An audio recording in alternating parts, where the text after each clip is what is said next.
Hello everyone, मैं doctor Sanjay Tiwari एक बार फिर आप सबका अपने YouTube चैनल संजय ट्यूटोरियल से बहुत स्वागत करता हूं। और आपके सेमेस्टर्स के एग्जाम शुरू होने जा रहे हैं, कुछ के शुरू भी हो चुके हैं। अब आपके डिफरेंट सब्जेक्ट्स की डिमांड आनी शुरू हो गई है और हमने इस बार कुछ YouTube वीडियो के साथ, YouTube वीडियो तो मैं लेके आ ही रहा हूं और उसके अलावा कुछ और भी आपके साथ इस बार सेमेस्टर्स के एग्जाम्स में करने जा रहा हूं। जो हमारे कोचिंग का एप्लीकेशन है संजय ट्यूटोरियल्स, जो प्ले स्टोर पे है, आप वहां से डाउनलोड कर सकते हैं। आपको यूट्यूब पे तो कंटेंट्स मिलेंगे। इसके साथ साथ हमारे कोचिंग एप्लीकेशंस पे आप जाएंगे तो वहां पे हर सब्जेक्ट्स का, चाहे वो सेमेस्टर कोई भी हो, उसका पूरा कोर्स बना के वहां पे पड़ा हुआ है। वहां पे आपको मैक्सिमम सब्जेक्ट्स के वीडियोस, पीपीटीज और एमसीक्यूज क्वेश्चंस मिलेंगे, जो आपके लिए बहुत हेल्पफुल है। और अगर आप अच्छे मार्क्स और अच्छा गेन करना चाहते हैं तो आप उस एप्लीकेशन में जाके बहुत अच्छे से काम कर सकते हैं। मैं आपको उसका लिंक, कोचिंग एप्लीकेशन का लिंक और साथ में कोर्स का लिंक अपने इसी वीडियो के डिस्क्रिप्शन में लगा दूंगा, जिसपे आप काम कर सकते हैं। आइए, आज मैं आपके साथ प्रीवियस ईयर पेपर स्टैटिस्टिक्स लेके आ रहा हूं। बिजनेस स्टैटिस्टिक्स पेपर 1 का सॉल्यूशन लेने जा रहा हूं, जो लास्ट ईयर 22-23 में बिजनेस स्टैटिस्टिक्स का एग्जाम हुआ था। उसका पेपर 1 का सॉल्यूशन देखिए, सामने पड़ा हुआ है। सारी चीजें मैं आपको मेंशन कराता हूं। देखिए, ये देखिए 22-23, ठीक है। और ये कौन सा है? बिजनेस स्टैटिस्टिक्स, ठीक है, सीबीसीएस सिस्टम। ये देखिए बीकॉम फर्स्ट सेमेस्टर्स, इसके रिगार्डिंग हम काम करने जा रहे हैं। आइए देखते हैं कैसे क्वेश्चंस आए हुए हैं, क्या क्या है, बात करते हैं। चलिए, फर्स्ट क्वेश्चन आपके सामने आ चुका है। देखिए फर्स्ट क्वेश्चन क्या है। फर्स्ट क्वेश्चन है, when an investigation uses the data which is already being collected by others is Tom. दो तरह का डाटा होता है, प्राइमरी डाटा और secondary data. Primary data fresh data होता है, न्यू डाटा होता है, फर्स्ट हैंड डाटा होता है। जब उस डाटा को आप यूज करेंगे अपने रिसर्च वर्क के लिए या अपने स्टडी के लिए, जिस प्रॉब्लम्स पे आप स्टडी करने जा रहे हैं, उसके रिगार्डिंग कोई डाटा आप कलेक्ट कर रहे हैं, वो डाटा फर्स्ट हैंड है, बिल्कुल न्यू है, तो प्राइमरी डाटा है। ऑलरेडी जो डाटा पब्लिश्ड है उसको लेके अगर आप कोई स्टडी कर रहे हैं तो सेकेंड डाटा है। वही पूछ रहा है कि ऑलरेडी जो कलेक्टेड है उस पर काम कर रहे हैं, तो हमारा कौन सा डाटा हो जाएगा? Second data. हमारा आंसर पहले का क्या हो जाएगा? बी हो जाएगा। फिर question 2, a sample is obtained by selecting convenient population units। इससे पूछ रहा है कि जो डिफरेंट डाटा कलेक्ट किए जाते हैं ना, उस डाटा के ऑब्टेन करने में जो सैंपल यूज किया जाता है, जैसे कि डाटा को जो हम कलेक्ट करते हैं तो कभी कभी हम जिस सब्जेक्ट्स या जिस टाइटल को स्टडी करने जाते हैं, जिस प्रॉब्लम को स्टडी करने जाते हैं, तो उसको रिप्रेजेंट करने वाले सारे यूनिट्स के डाटा को हम कलेक्ट करते हैं, तो सेंसस हो गया। और जब हम उसके कुछ सेलेक्टेड डाटा को कलेक्ट करके काम करते हैं तो सैंपल डाटा हो गए।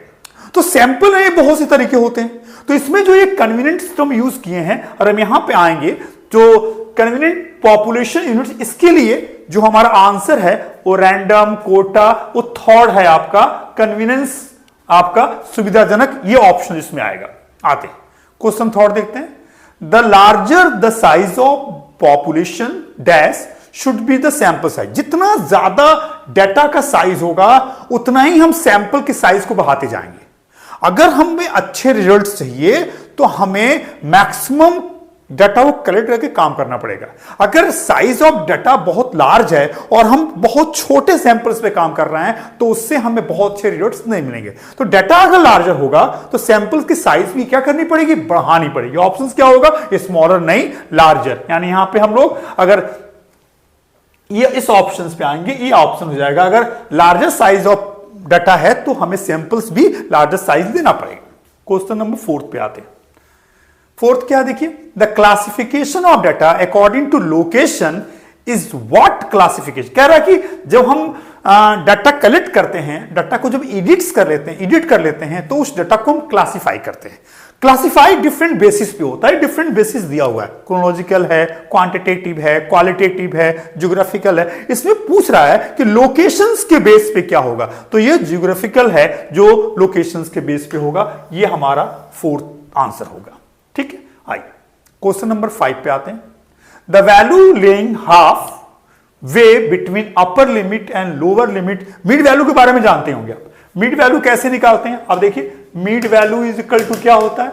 L1 प्लस L2/2, यानी कि जो हमारी सीरीज होती है, जो क्लास इंटरवल होता है, उसका लोअर और उसका अपर जोड़ेंगे और 2 से डिवाइड कर देंगे तो वो मीड वैल्यू। वही क्वेश्चन पूछ रहा है, the value laying half way between the upper limit and lower limit. अब इसके बीच में, जैसे मान लीजिए कि मैं कहूं 10 से 20, ये हमारा क्लास इंटरवल है, तो इसके बीच में जो चीजें हैं वो क्या है? 10 से 20 की जगह 15 है, तो कैसे निकालेंगे 15? 10 प्लस 20/2, यानी ये कितना हो जाएगा? 30/2, यानी 15। वही पूछ रहा है, जो लोअर अपर लिमिट के बीच में होता है उसको स्टैटिस्टिक्स में क्या कहा जाता है? मीड पॉइंट कहा जाता है, और इस तरह उसको क्या किया जाता है? कैलकुलेट किया जाता है। आइए तो 6 में आते हैं। The classes in which the lower और upper limit is not specified. Different types of class intervals हैं। ऐसा क्लास इंटरवल जिसमें पहले क्लास का बिगिनिंग, यानी जहां ओपन हो रहा है क्लास इंटरवल, वो मिसिंग है, स्पेसिफाइड नहीं है, और जहां एंड हो रहा है उसका एंड डिसाइड नहीं है। ऐसे क्लास इंटरवल को हम ओपन एंड क्लास इंटरवल्स कहते हैं। तो ये हमारा कौन सा ऑप्शन हो जाएगा? ओपन एंड क्लास इंटरवल हो जाएगा। नेक्स्ट पे आते हैं, question number 7। If the class mid point in a frequency distribution 25, 32, 39, 46 and 60, the size of class interval is. कह रहा है कि ये जो दिया हुआ है ये मीड पॉइंट्स हैं। मीड पॉइंट्स कितना कितना दिया है? जरा मीड पॉइंट्स को देखिए आप, 25, 32, 39, 46 और लास्ट में 60। इन सब में अगर देखिए कितने का डिफरेंस है? 7, फिर देखिए 7, फिर देखिए 7, और यहां डिफरेंस ज्यादा है 14। तो ये प्रॉपर वे में नहीं है। ये पूछ रहा है साइज क्या है, उस साइज ऑफ क्लास इंटरवल क्या है। तो जो कॉमन है 7, वही इसका क्या हो जाएगा? साइज हो जाएगा। नेक्स्ट क्वेश्चन पे आते हैं। 8 नंबर क्या है देखिए, the number of observation in ये पेपर में मिसप्रिंट है, in a particular class is termed at. देखिए, हम लोग जब डाटा कलेक्ट करते हैं और डाटा को एडिट्स करते हैं, उसके बाद जब डाटा को क्लासिफाई करते हैं, तो जब साइज ऑफ डाटा ज़्यादा होता है तो हम उसको कंटिन्यूअस सीरीज में लेके आते हैं। कंटिन्यूअस में क्लास इंटरवल फ्रीक्वेंसी होता है। जैसे बच्चों के क्लास का मार्क्स है और उसको हम ग्रुप में फॉर्म कर रहे हैं, तो क्लास इंटरवल बना मार्क्स 0 से 10, 10 से 20, 20 से 30, 30 से 40, 40 से 50। 0 से 10 में कितने छात्र आ रहे हैं? 10 से 20 में कितने छात्र आ रहे हैं? यानी हर ग्रुप में कितने ऑब्जर्वेशन आते हैं, उनकी काउंटिंग करते हैं, तो उसको स्टैटिस्टिक्स में फ्रीक्वेंसी कहते हैं। यानी उस ग्रुप में बार बार क्या आ रहा है, बार बार कितने आ रहे हैं। तो पूछ रहा है कि number of observation in particular class, एक क्लास इंटरवल्स में जितने स्टूडेंट्स आ रहे हैं उनकी ऑब्जर्वेशंस को स्टैटिस्टिक्स में क्या कहा जाता है? फ्रीक्वेंसी कहा जाता है। ठीक है, आइए 9 नंबर देखते हैं। If the mid point of classes are, ये मीड वैल्यू दिया हुआ है, ध्यान दीजिएगा, ये क्या दिया? Mid value 16, 24, 32, 40। और क्या पूछा है? मैग्नीट्यूड पूछा, आई पूछा है। और जानते हैं आई इज इक्वल टू क्या होता है? आई इज इक्वल टू होता है L2 minus L1। I means magnitude of class, यानी कि difference between upper limit and lower limit is called magnitude of class. तो ये पता करना है, बट आपके सामने क्लास इंटरवल है नहीं, तो पहले आप क्लास इंटरवल बनाइए। कैसे बनाते हैं क्लास इंटरवल? जो डिफरेंस है मिड वैल्यू का, उसका हाफ कर दीजिए, और ईच मिड वैल्यू में एक बार हाफ लेस करिए, यानी जो डिफरेंस का हाफ है उसको लेस करिए तो लोअर मिलेगा, ऐड करिए तो अपर मिलेगा। आइए, इन सब में डिफरेंस 16, 24, 32, 40, 8 का डिफरेंस है। 8 का आधा करिए, 4 आएगा। एक बार 16 में 4 लेस करिए 12, एक बार 16 में 4 ऐड करिए 20। पहला क्लास इंटरवल ये। दूसरा 24 में 4 लेस करिए 20, और 24 में 4 ऐड करिए 28। 32 में 4 लेस करिए 28, और 32 में 4 ऐड करिए 36। 40 में 4 लेस करिए 36, और 4। ये क्लास इंटरवल्स बन गया। अब इसमें किसी का डिफरेंस ले लीजिए। आइए ले लेते हैं पहले का 20 अपर और 12 लोअर, यानी कितना आएगा? आई 8 आएगा। देखिए 8 हमारा आंसर है। It's called magnitude. क्लियर हो गया? I think question 10, the first step in tabulation, tabulation का फर्स्ट स्टेप क्लासिफिकेशन होता है, बिना क्लासिफिकेशन किए हम टेबुलेशन करेंगे नहीं। जैसे हम स्टैटिक्स में पहले क्या करते हैं, जिस प्रॉब्लम को स्टडी करना होता है पहले उसको आइडेंटिफाई करते हैं, identify problems, identify the problem, फिर collection of data related that problem, उस प्रॉब्लम से रिलेटेड डाटा कलेक्ट करते हैं, फिर एडिटिंग ऑफ कलेक्टेड डाटा, जो डाटा कलेक्ट किए होते हैं उसमें कुछ गलतियां हो, कुछ छूटा हो, उसको रिवाइज करते हैं, और देन क्लासिफिकेशन, और क्लासिफिकेशन जो होता है, क्लासिफिकेशन जस्ट बाद हम टेबुलेशन करते हैं। तो जो टेबुलेशन का पहला स्टेप क्लासिफिकेशन है, तो बिना क्लासिफिकेशन के हम टेबुलेशन कर ही नहीं सकते। आई क्वेश्चन नंबर 11 क्या है देखता हूं, a systematic arrangement of data in rows and column, जब डाटा को हम रोज और कॉलम में डिवाइड करते हैं, इज कॉल्ड टेबुलेशन, ये हमारा आंसर हो गया। ठीक है। 12, two dimensional diagram use in surface diagram are, squares भी है, दो जगह होता है ऊपर नीचे, पाई डायग्राम भी है, सर्किल्स भी है, जो सरफेस यानी कि टू डायमेंशनल, ये भी होगा, ये भी होगा, ये भी, यानी इसका आंसर क्या हो जाएगा, ऑल हो जाएगा। क्वेश्चन नंबर 13 पे आइए, देखिए क्या है 13, one dimensional diagram is line diagram, सिर्फ सिंगल होगा, यानी क्या होगा इसमें, लाइन डायग्राम, ये हो जाएगा। Question number 14, type of bar diagram, ये सब डिवाइडेड डायग्राम को हम, डिफरेंट जो बार डायग्राम्स होते हैं उसमें से वन काइंड आपका सब डिवाइडेड डायग्राम होता है। विच of the following is the branch of statistics, statistics के दो ब्रांच होते हैं, एक डिस्क्रिप्टिव स्टैट ये है ये, और एक इन्फ्रेशनल, ये दोनों हो जाएगा, दोनों मतलब आपका बोथ ए एंड बी, ये हमारा आंसर हो जाएगा। Question number 16, histogram is also called, histogram जब आप स्टैटिक्स में कलेक्शन ऑफ डाटा कर लेते हैं, एडिटिंग कर लेते हैं, क्लासिफिकेशन कर लेते हैं, और जब आप प्रेजेंटेशंस करते हैं तो प्रेजेंटेशंस ग्राफिकल या डायग्रामेट्रिक फॉर्म में होते हैं, ग्राफिकल आते हैं, तो ग्राफिकल में histogram, frequency polygon, frequency curve, cumulative frequency curve, ये सारे आते हैं। उसमें ये पूछ रहे हैं कि हिस्टोग्राम जो है उसका और किस नाम से जानते हैं, तो ये आपका हिस्टोरीग्राम इसका ऑप्शन होगा। Next, histogram is useful to find the value of, histogram जो हम ग्राफिकल बनाते हैं, थोड़ा सा ऊपर करते हैं आपको साफ दिखाई देगा, हिस्टोग्राम जो हम लोग बनाते हैं, तो हिस्टोग्राम से हमें मोड को फाउंड किया जाता है, हिस्टोग्राम के डायग्राम से मोड को फाउंड किया जाता है। Which relationship is not correct, देखिए मीन मीडियन मोड के बीच जो रिलेशनशिप होता है वो z is equal to 3 median minus 2x bar होता है, इस चीज को आप पहले समझिएगा, ये मीन है, ये रिलेशनशिप है, पहला हमारा सही है। दूसरा आप देखिए क्या है, मीडियन इज इक्वल टू, इसको ला रहे हैं, तो मीडियन इज इक्वल टू आपका 2x बार, देखिए यहां इन्होंने क्या किया है, इस माइनस को प्लस कर दिया है, और ये z को यहां से, यानी ये जो है ये गलत दिया हुआ है, क्योंकि यहां साइन माइनस ही होना चाहिए, तो ये नहीं होगा। फिर आइए ये x बार लेंगे तो क्या होगा, देखिए आके 3m माइनस z, लेकिन यहां पे 3, ये भी आपका सही होगा, ये मैच कर जा रहा है, आप यहां रखेंगे तो mean is equal to 3m, ठीक है, और यहां से z प्लस से माइनस हो जाएगा, और ये 1/2 हो जाएगा, ये भी आपका सही है।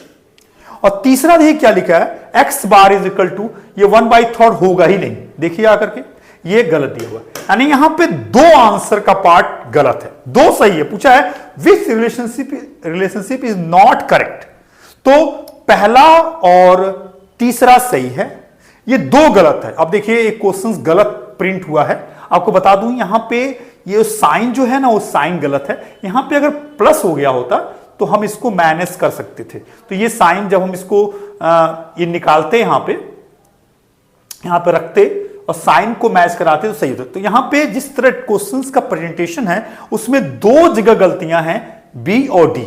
अब इसमें आंसर्स में प्रॉब्लम है, तो मैं इसमें दोनों आंसर्स बता रहा हूं, कौन कौन सा, ये आपका ए और सी सही है, गलत क्या है ये देख लीजिए आकर के, इसमें गलत क्या है, इसमें गलत है आपका ये बी और एक आपका ये डी, यानी दो जिसमें गलत है, तो ये आपका आंसर होगा। तो थोड़ा यहां कंफ्यूजन है, क्योंकि आंसर तो एक ही होना चाहिए था, लेकिन क्वेश्चंस को जैसे रखा गया उस हिसाब से ही गलतियां हैं। आइए नेक्स्ट क्वेश्चन पे आते हैं। 19 number, which of the following is true, same question आ गया। क्या बताया था आपको कि mode is equal to 3 median minus 2x bar. अब देखिए इसके हिसाब से ये सही है पहला, mode is equal to median plus mean गलत है, mode is equal to 2 median ये भी गलत है, मोड इज इक्वल टू ये भी गलत है, यानी इसमें कौन सा आंसर होगा आपका, ए होगा। नेक्स्ट 20 पे आते हैं। अर्थमेटिक मीन, यानी कि मीन की बात हो रही है, मीन ऑफ नंबर 279x6, इससे मीन दिया, यानी क्या होता है मीन इज इक्वल टू, देखिए आप मीन का फॉर्मूला देखिए, x bar is equal to sigma x upon n, ये होता है फॉर्मूला। मीन दे रखा है 7 और कितने वैल्यू में जोड़िए, 2 प्लस 7 प्लस 9 प्लस x, ठीक है, प्लस 6, ठीक है ना, 2 7 9 x 6, ये कितने नंबर्स हैं देखिए, 5 नंबर्स हैं। तो ये 7 इंटू 5 ये हो जाएगा, 7 2 9 7 16 6 32, आपका 9 9 18 18 और 6 24, ये 24 प्लस x हो जाएगा। अब यहां 35 और 24 प्लस x हो जाएगा, तो 35 minus 24 is equal to x, यानी 11, यानी जो x की वैल्यू है वो वैल्यू क्या हो जाएगी यहां पे, 11 हो जाएगी। आइए question 21, how many types of data, data 2 types के होते हैं, प्राइमरी एंड सेकेंडरी, यानी हमारा आंसर यहां क्या हो जाएगा, वेरी क्लियर, ये आपका ये हो जाएगा आंसर आपका। नेक्स्ट क्वेश्चन 22 पे आते हैं, which are the methods of collecting primary data, primary data collect करने के मेथड्स कौन कौन से, इंटरव्यू भी है, ऑब्जर्वेशन भी है, क्वेश्चन एयर भी है, यानी ये सब है आपके, ये आपका आंसर हो जाएगा। फिर 23 पे आते हैं, which one is the measures of dispersion, dispersion को मेजर्स करने के कौन से मेथड्स हैं, इसमें रेंज भी मेथड है, स्टैंडर्ड डेविएशन भी है, मीन, यानी ये ऑल सब मेथड्स हैं। अगला, the value which appears very frequently is mean, median, mode और सेंट्रल टेंडेंसी। मोड जो है वो मैक्सिमम एक सीरीज में जो आइटम सबसे ज्यादा बार आता है वही मोड होता है, वही पूछ रहा है। वेरी फ्रीक्वेंट जो बार बार आता है, वह मूल्य जो सबसे अधिक बार पुनरावृत्ति होती है, जो सबसे अधिक बार आता है उसको स्टैट्स में क्या कहते हैं, मोड कहते हैं। आइए 25 देखते हैं, तो क्या है, the range of the following, range means क्या होता है, रेंज मींस होता है largest minus smallest, largest minus smallest, largest value इसमें 32 दिख रहा है, स्मॉलेस्ट वैल्यू 6 दिख रहा है, देखिए लार्जेस्ट 32 स्मॉलेस्ट 6, और ये हो जाएगा 26, यानी रेंज जो है वो यहां पे 26 होगा। ये mode is the middle most value नहीं, लिस्ट फ्रीक्वेंसी नहीं, मोस्ट फ्रीक्वेंसी सबसे ज्यादा बार पूछा जाता है, तो ये आंसर हो जाएगा यहां पे। आइए 27 सेकेंड क्वार्टाइल, सुनिए क्वार्टाइल जो होता है ना, क्वार्टाइल 1, क्वार्टाइल 2, क्वार्टाइल 2 और क्वार्टाइल 3। जो सेकेंड क्वार्टाइल जो होता है ना, ये किसके बराबर होता है, मीडियन। हम जनरली Q2 नहीं निकालते हैं, बिकॉज जो मीडियन है ना वही Q2 है, तो पूछ रहा है कि सेकेंड क्वार्टाइल किसके बराबर होता है, second quartile is equal to क्या होता है, मीडियन होता है। आइए question 28, how many quartiles can be calculate, अभी लिखा था Q1 Q2 Q3। अब सुनिए, क्वार्टाइल मींस होता है चतुर्थक, 4।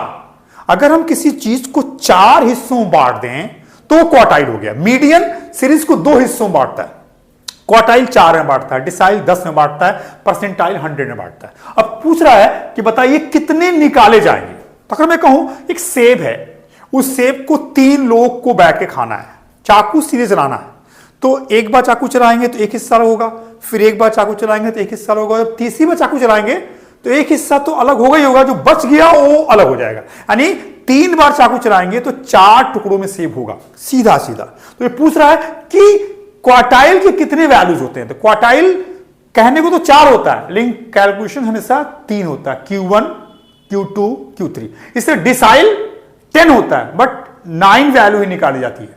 परसेंटाइल 100 होता है बट 99 वैल्यू ही निकाली जाती है।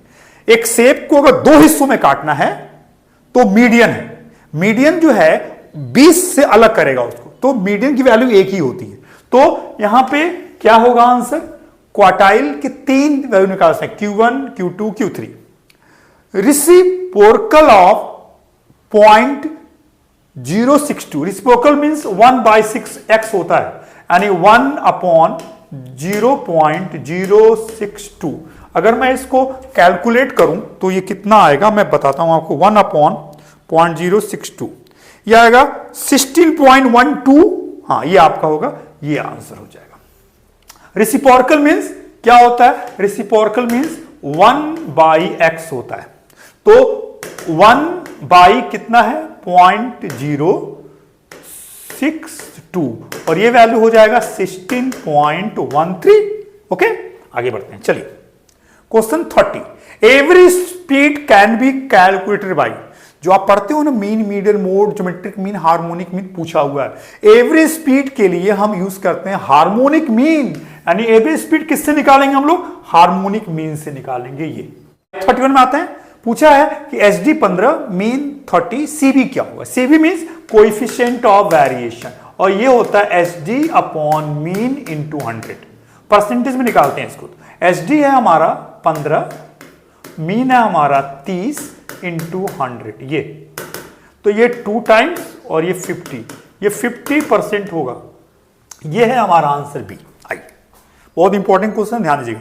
32 the formula of standard deviation.